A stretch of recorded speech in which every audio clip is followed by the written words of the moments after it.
Hi there. Welcome and thank you for joining us today at the Boston Globe's Black History Month Film Festival. Today we'll be discussing Moonlight. I'm Nicholas St. Fleur. I'm a science and health reporter with STAT, which is a health and medical publication that is a sister publication to the Boston Globe. And I cover racial health disparities. Today we're going to be talking about Moonlight, which, as I'm sure many of you know, it's this very compelling story that follows the life of a young Black gay man named Chiron. And it's a coming of age story talking about his life and all of the different experiences he encounters as he comes to better know himself and as he makes that journey to adulthood. I'll be joined today by our panelists. This includes Harold Stewart, Eugene Scott, and Gary Bailey.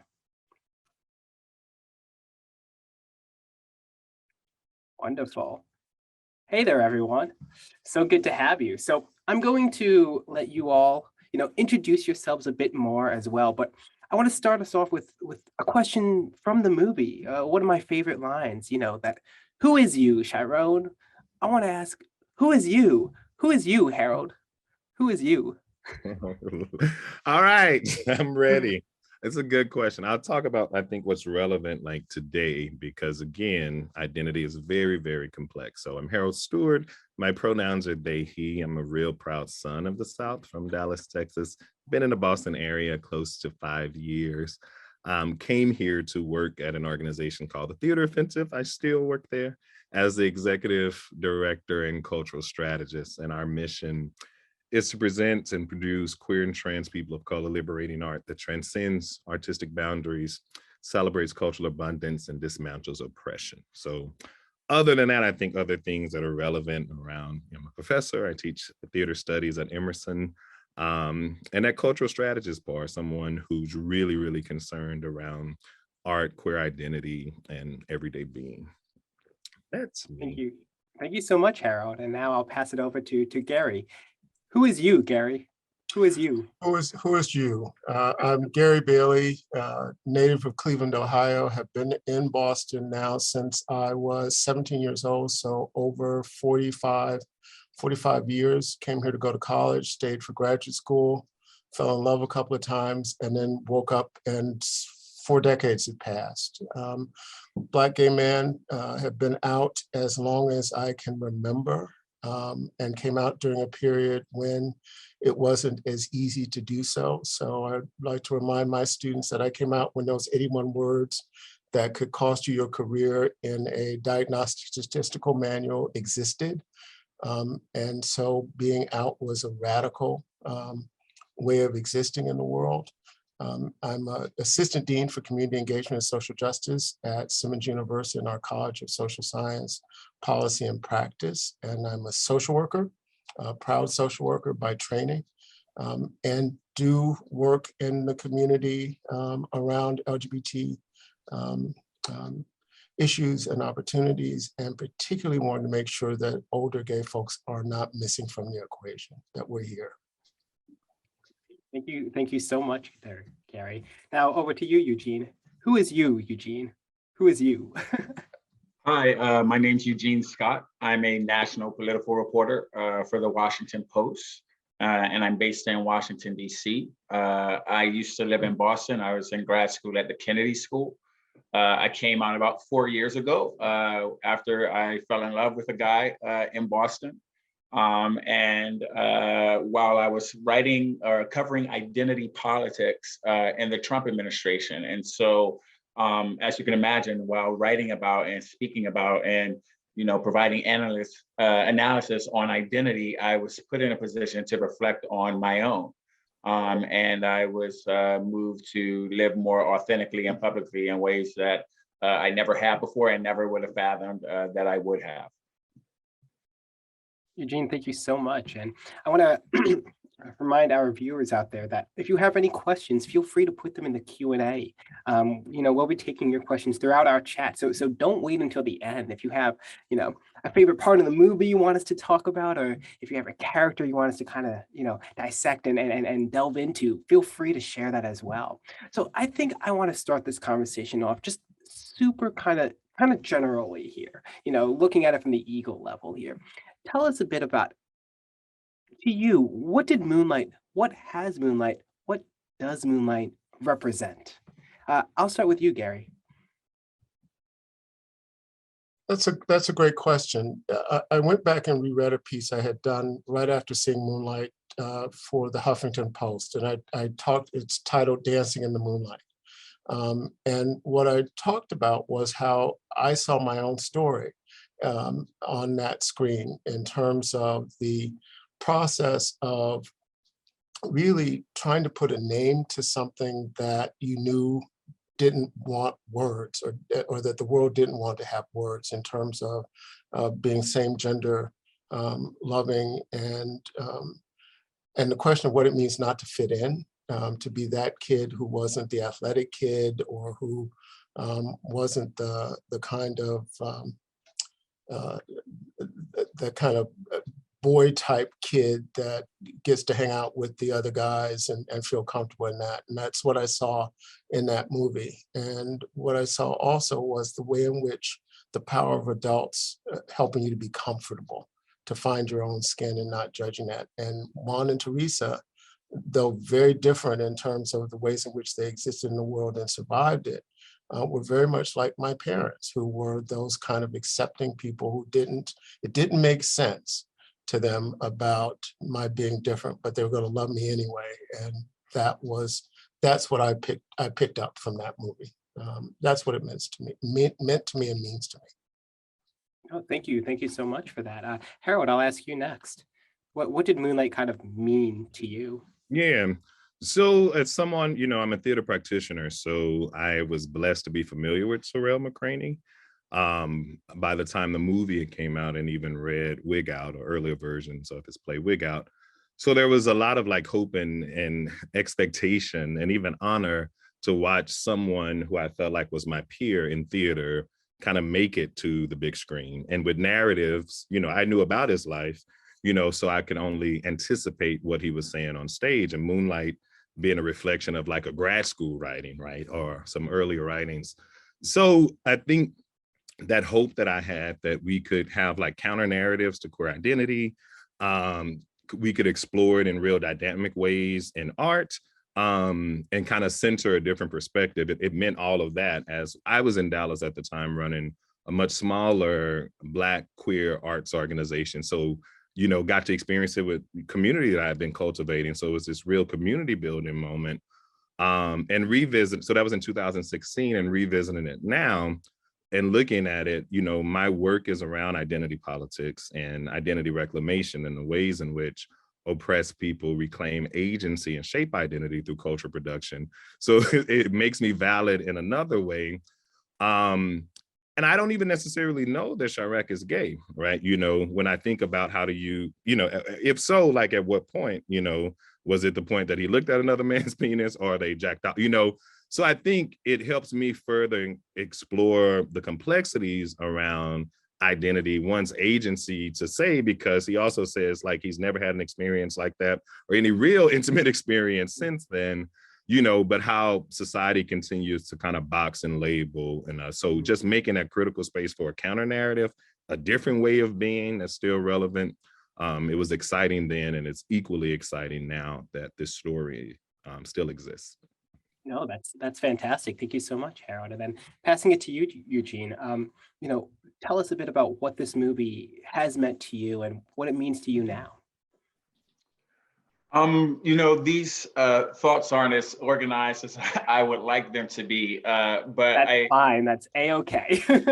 there are 3 points I think about when I think of Moonlight. One, I don't know Barry Jenkins, but he is a member of my fraternity, Alpha Phi Alpha fraternity, and there was so much praise for him after this movie came out, and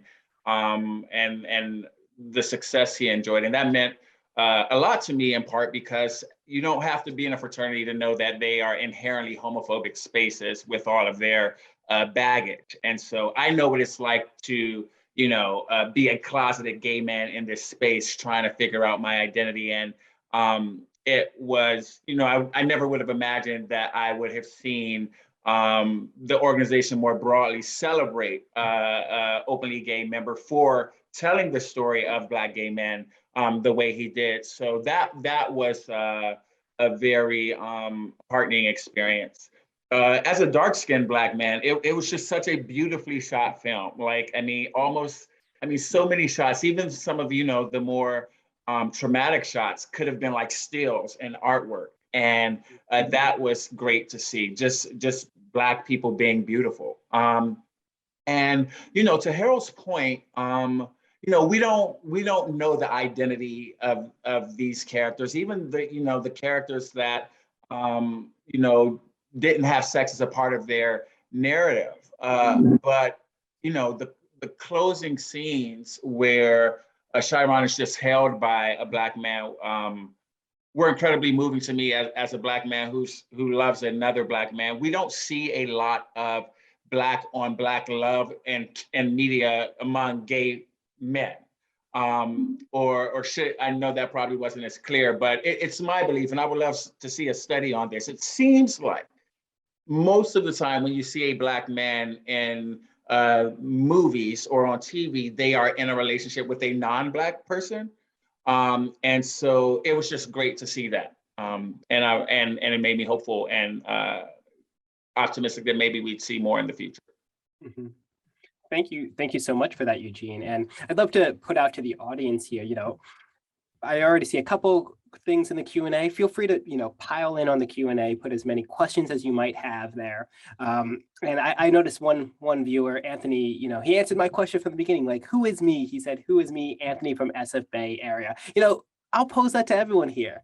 Who is you? Who is you? Feel free to let us know who you are over there in the Q&A. We'd love to hear. We want to really make this a conversation. So let's get straight into talking a bit about Chiron here, the main character and the 3 stages of life that he goes through, being, Little to being Chiron to being Black.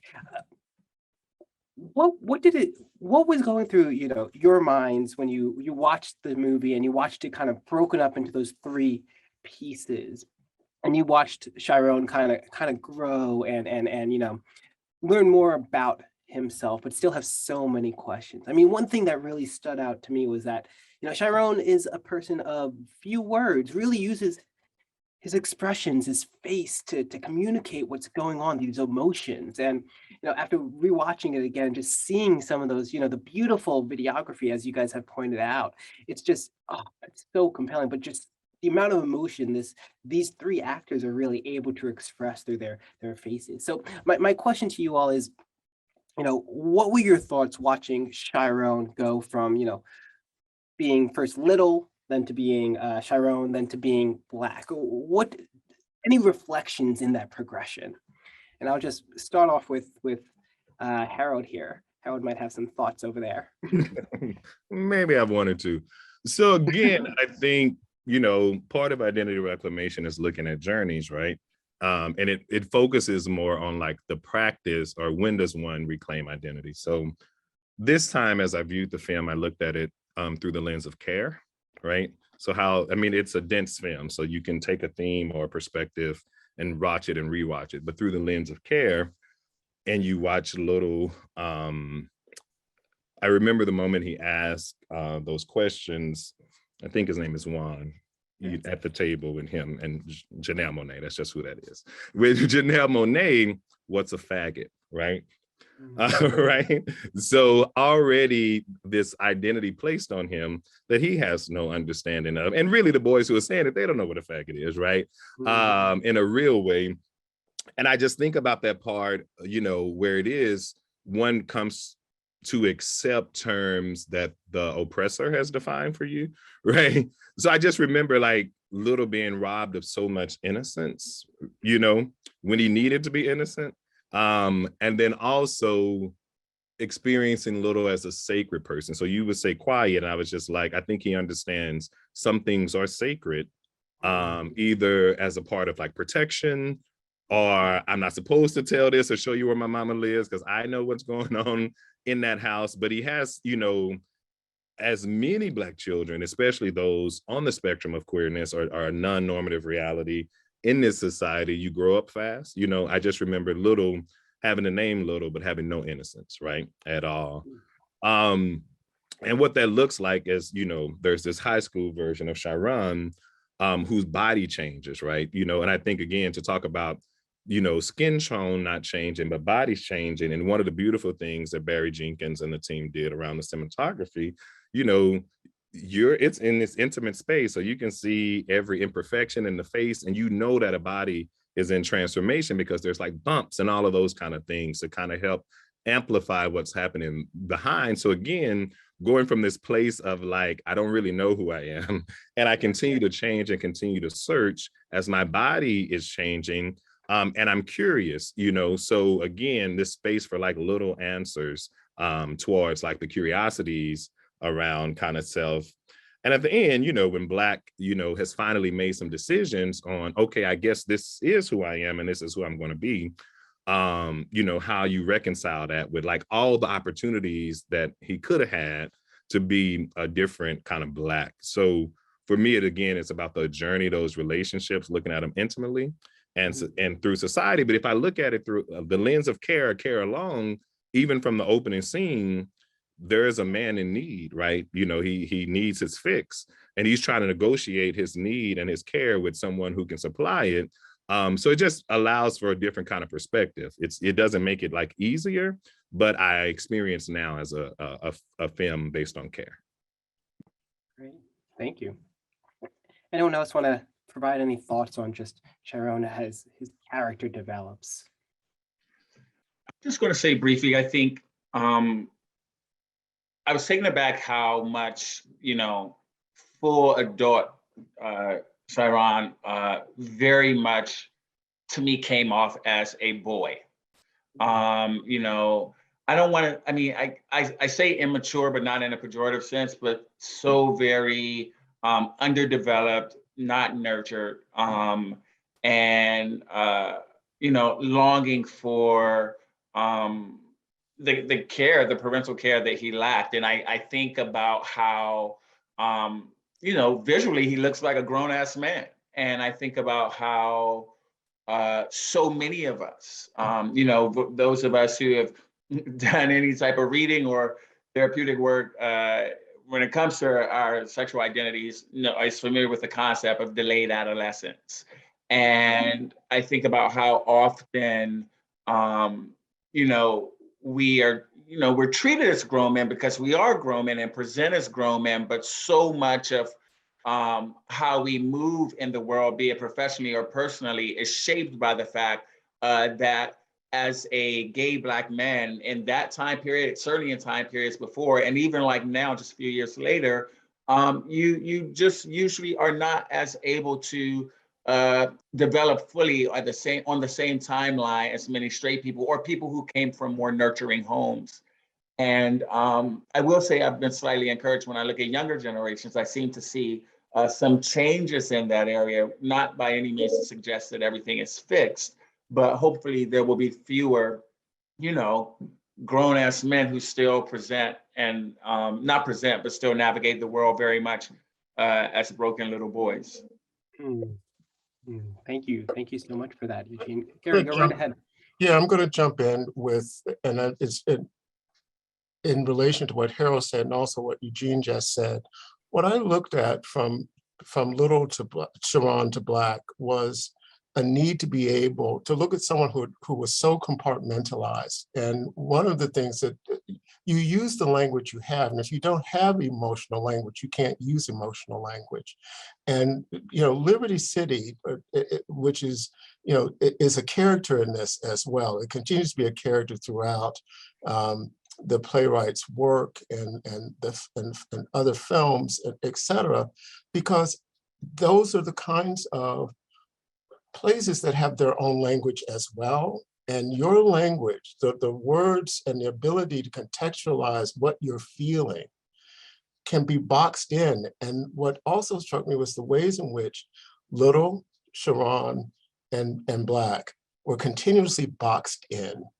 Be it a jail cell, be it a schoolroom, be it a schoolyard, be it an apartment that was in chaos. It's the box and trying to help figure out a way to get out of that out of that box. And that's what struck me. And that's what trauma feels. Bell Hooks said that, oppression is not having choices. And I didn't see where the choices were except to keep something safe and innocent. There was an innocence to Black that was still there, that I frame it a little differently. I see someone who is a grown-ass man, but there's an innocence to him that still he's held on and protected in some ways. And that someone put in the chat that it's hard to believe he hadn't been touched. I don't think he was emotionally touched. He'd been touched one time by Kevin, and he's not let anybody else near that again because of the way that played out in some ways. And so anyway. Right. No, thank you so much, Gary. And before I jump on some of these questions here in the Q&A, and I'd like to remind everyone, feel free to put more questions in the Q&A. I wanted to toss a question back to you, Gary. You had said earlier, just when you were reflecting on the movie, a bit about Juan's part as being that adult and caring for this child, caring for Little. And I just want to take a moment for us to focus on one of the most beautiful scenes when he's teaching him how to swim. He brings him into the water, into the ocean, and he holds him. And it's just such a showing of masculinity, especially Black masculinity, that I feel we don't often get to show. Really, that caring side. So, Gary, I'd love to hear a bit about your views when you watched that part, when you watched Juan teaching Little how to swim, when he carried him out into the water. Yeah, a couple of reactions. One is anger that there's this kid who has grown up surrounded by water, but hasn't been in the water. And so there's a resource that he has not been able to access and to be able to use for a variety of reasons. But just statistically, we drown at much higher rates because we don't have access to pools. Here's the ocean, he still doesn't have access to that. And that continues to infuriate me in terms of the ways in which that lack of access is so real, because it's symbolic. The water is symbolic of so many other things. That scene also with Mashallah Ali is one that seems both caring, but it's also so spiritual, because it's like the rite of baptism. In some ways, it's like an immersion baptism. Not these kind where someone just sprinkles some water on you, but where you get dipped. And and within that, you're being asked to trust. You're being asked to trust something that you don't know and you can't see. And in this, what Juan is saying is, trust me, let me hold you, and that you can float, that you have the ability here through your own body to be able to float. And that power of that is just so amazing, both in terms of its gentleness, in terms of Juan seeing. We know statistically it takes one adult in a kid's life to make a difference. That's it, one adult. And that can be for good or for ill, but one adult can have a positive experience in a kid's life. And Juan had chosen to step in to Little's life and to be able to provide him a place of safe harbor. And I think that that's just so powerful and rich and yeah, no, thank you. Yeah. Goodness, thank you. I before I jump to kind of my next question here, any other thoughts or ruminations about that scene? It was just, you had all mentioned earlier, just the cinematography here. I think, go right ahead.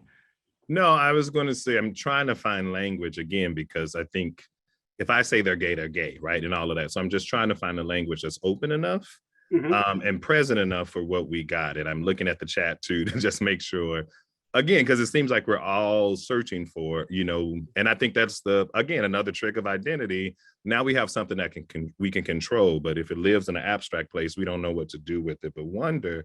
And I think the thing closest to language that I have around their identities is thematically is this idea around, like, it's subversive masculinity. I know that when you talk about Black male existence, that we can't, deny that even in that moment, no one could predict that it will happen, right? You can't get ahead of it.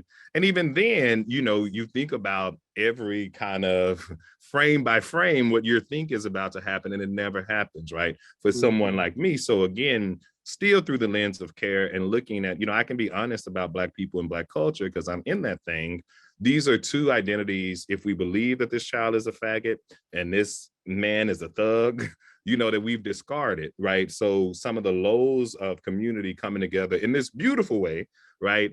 In the water. And I think, you know, what does that mean for the possibility of humanity and the culture to be uplifted? Because now you have, you know, unlikely characters joined together from a place of like, one shows up in these kind of teachable moments and these moments of protection and just honest and kind of pure. So there's a lot of hope and possibility there towards the counter narrative, but that kind of subversive masculinity, I wonder how other people, you know, how do you just live with it without wondering, you know, is it real or what else is, you know, it's like, it's real for that moment, right? And if it is real, what can you imagine happening like next? Mhm. No, that is beautiful. It really is. I wanted to ask everyone, you know, what were your, if you had like one favorite scene from the movie that really, you know, you either resonated with you or that you really, you know, enjoyed, what was it and why? What, just share that with us. I'll start. I remember towards the end when Kevin, you know, he invites, you know, Black to finally see him after all this time. And he's like, I'm going to make you like the chef special. And that moment when he's in the kitchen and he's cooking that meal, I rewatched it the other day and I was like, I said to myself, I know I cried at a point in Moonlight. What was the part again? And I rewatched that scene again and I cried again because I just think what's going through his head. You know, the last time they saw each other, it wasn't on pretty terms. He beat him up. They fought because that's what the pressure, that's what, you know, their peers were trying to get them to do. That was what, in that moment, he thought masculinity was. But here he is thinking to himself, I really, this person has a connection to me. How do I make this up to them? I'm gonna put everything I can into this meal. I promised I'd bring him for the meal. He's gonna like this meal. And I just seeing that slight worry, but that slight like, oh, you can do this. I remember I started crying again watching it. It was small, but it was just something that I felt so connected to that character in that moment. I'm wondering, were there any other moments that you just thought to yourself, wow, that resonated with you or that you feel where was your favorite? I briefly, I was moved by all of Little's scenes with Janelle Monáe's character, because obviously that juxtaposed his relationship with his mother. There are two scenes in particular when I think, which you mentioned earlier, when Little asked, what's a faggot? And Juan is explaining it. And I think he wants to say some more. And Janelle Monáe's like, that's enough. And I also was moved by, I think Juan was gentle with Little, but he probably would have put more pressure on Little to talk and speak than Janelle Monáe would have. And I remember her saying, her character saying something, Teresa saying, you'll talk when you're ready, and being okay with that. And that was also just important to me because, I mean, as this movie showed, you know, a lot of, you know, some of the first experiences of homophobia that a lot of Black men experience is actually with their mothers.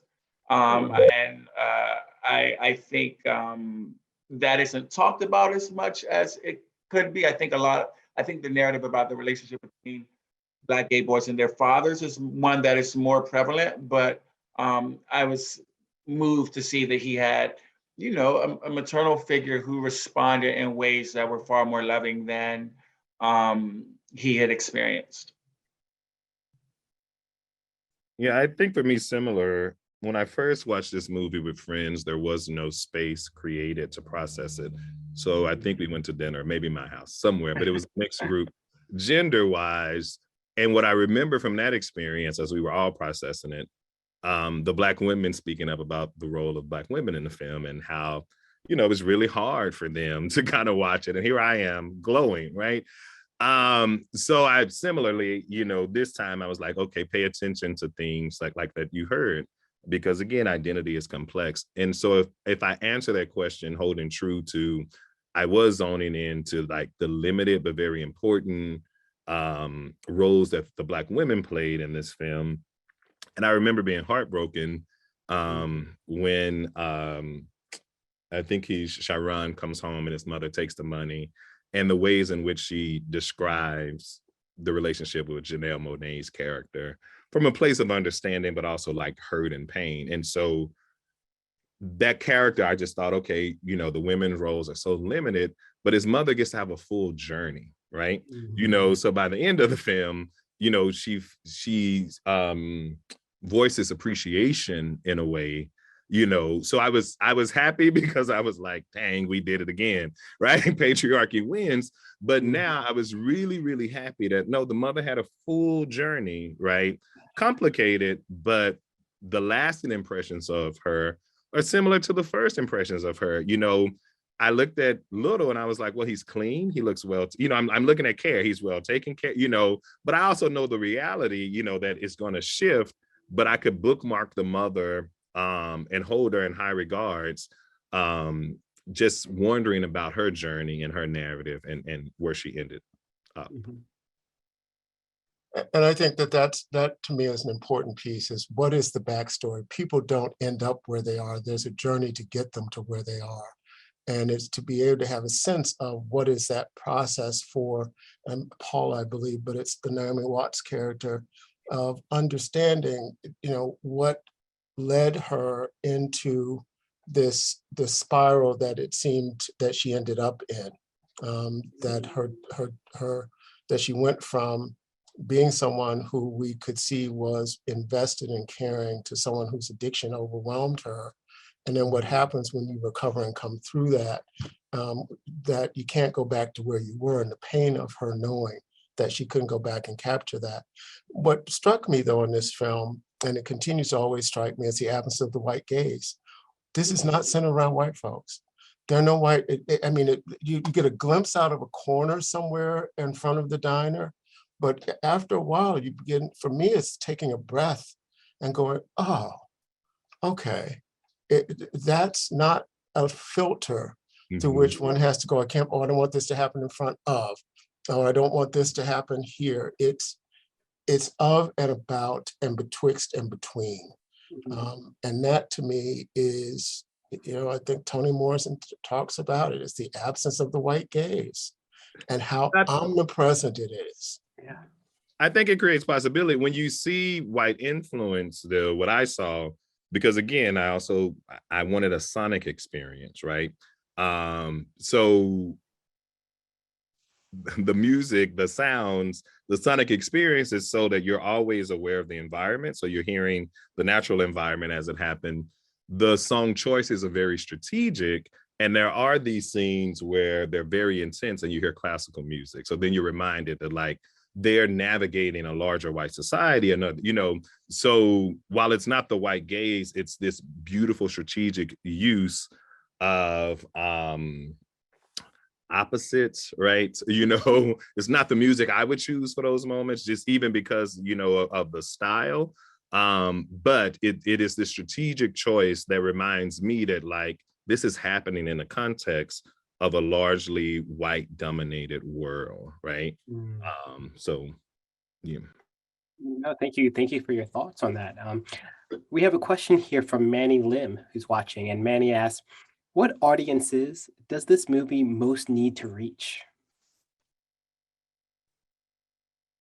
Any thoughts on that? I think it needs to reach the people, so, you know, seeking it, right? You know, so I do think this film in the wrong hands, you know, causes more trauma, right? So I remember during, you know, I went to a screening, a preview screening, and at various points, different members of the audience walked out, right? Largely Black, I assume maybe not gay. So I think it is a film there like for the seekers, right? I thought about like, oh, this was like 2016. We ain't had another one, right? You know, so I think it's one of those things that becomes a piece of like therapy. It should be imprinted in film history. But it's definitely those, I think, for the seekers, and for whatever reason you're seeking it. So there are gay men who can't accept it because that's not their queer narrative, right? You know, we would love to see some humping and some bumping and some sweat. Like we didn't get that, right, in the film. It was this slow intimacy. So I don't think you can land on one particular audience, but I definitely think, you know, if you're seeking it for a variety of reasons and you can appreciate it, even if it's not for you, then I think that's, you know, who it may be for. Great. No, thank you for that. And then we have a viewer question here from Anne Auerbach, and asks, what do you see as the meaning of Juan not being in the film after he admits in a moment of raw honesty about dealing drugs? So Juan, as you remember, was there in the very beginning during like little story and then disappears. I believe he dies. But Yeah, in terms of the meaning behind that, any thoughts about that idea?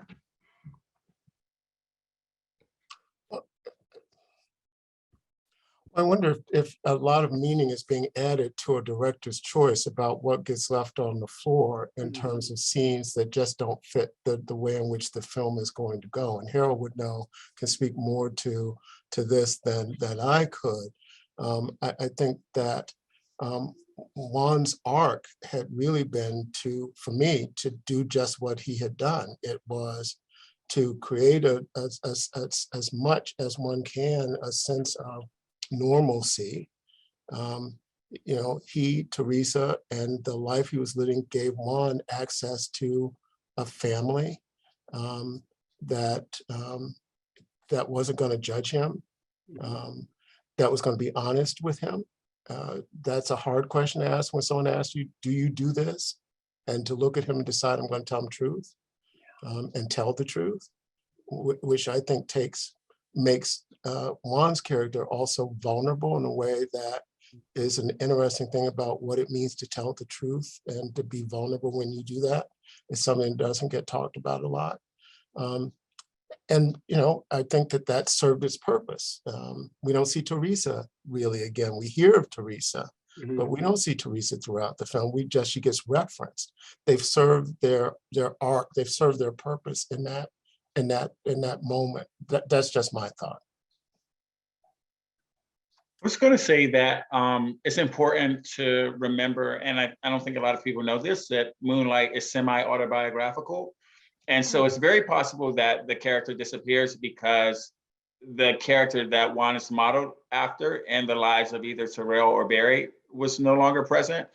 Circling back, like I know both Terrell and Barry's mothers struggled with drug addiction. One of their mothers was actually a nurse.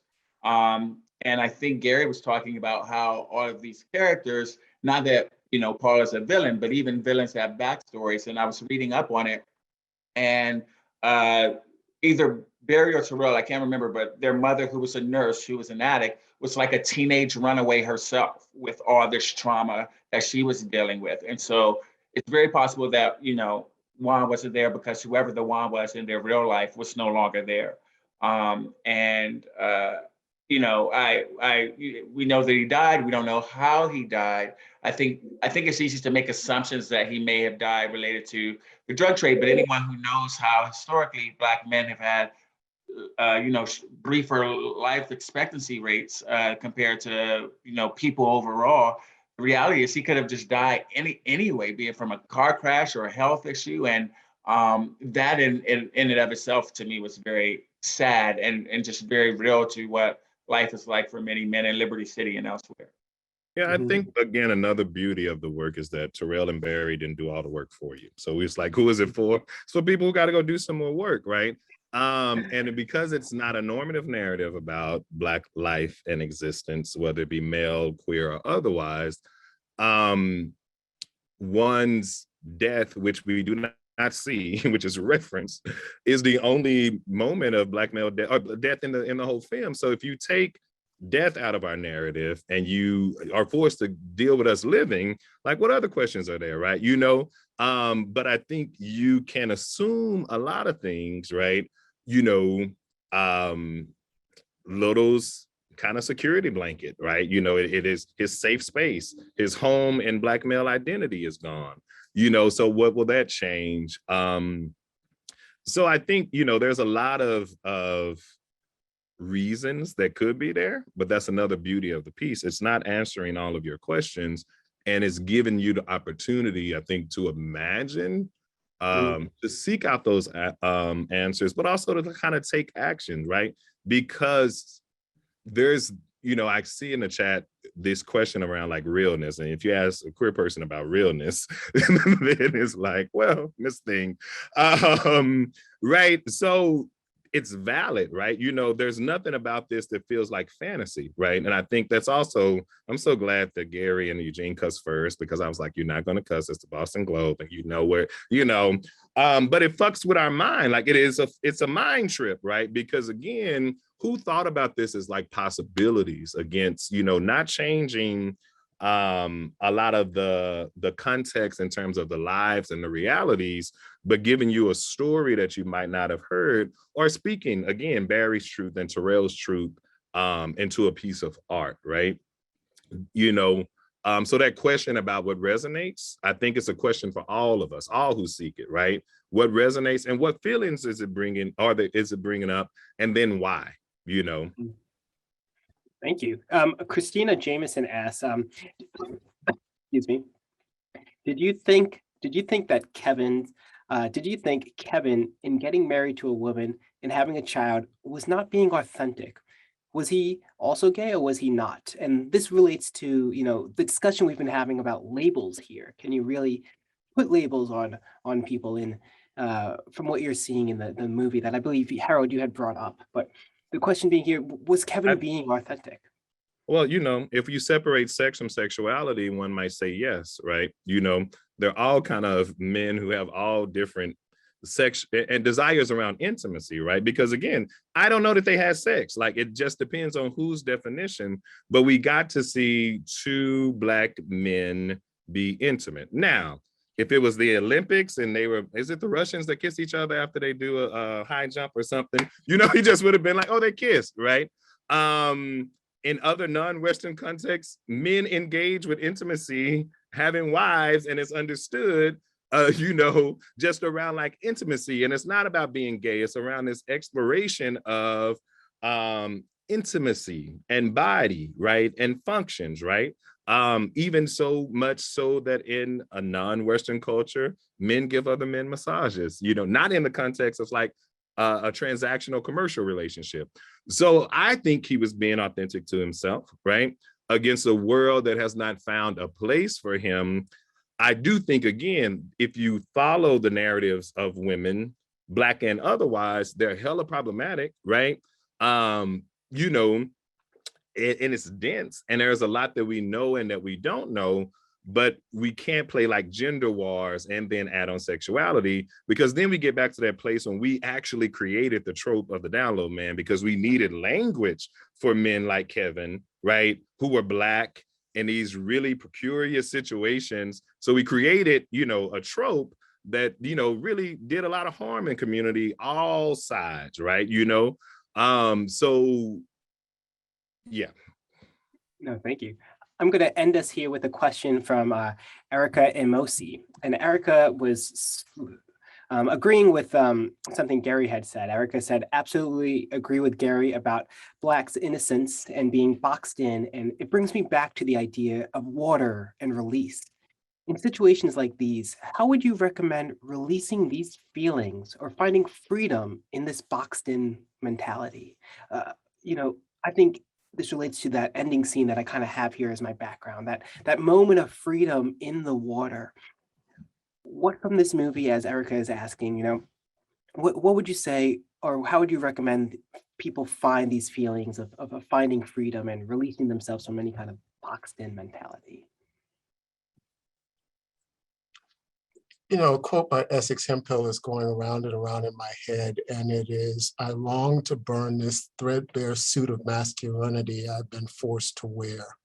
And it's the, you know, and I think that one of the other things that I think is so powerful and cleansing about the water is to be able to let go and to release and to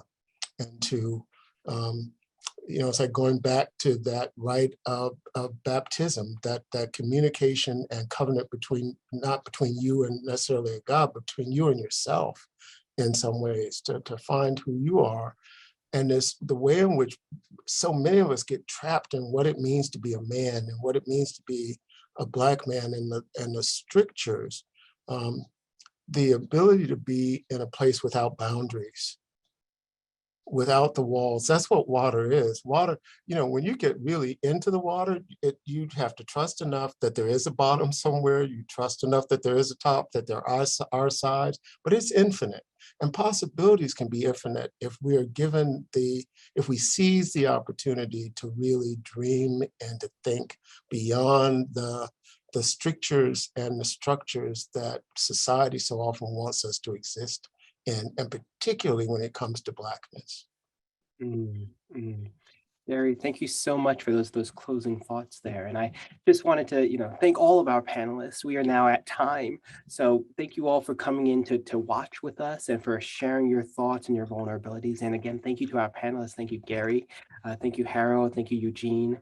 And just thank you all so much for being a part of this. Take care, Thank everybody. you. Thank you, Nick. You did a great job.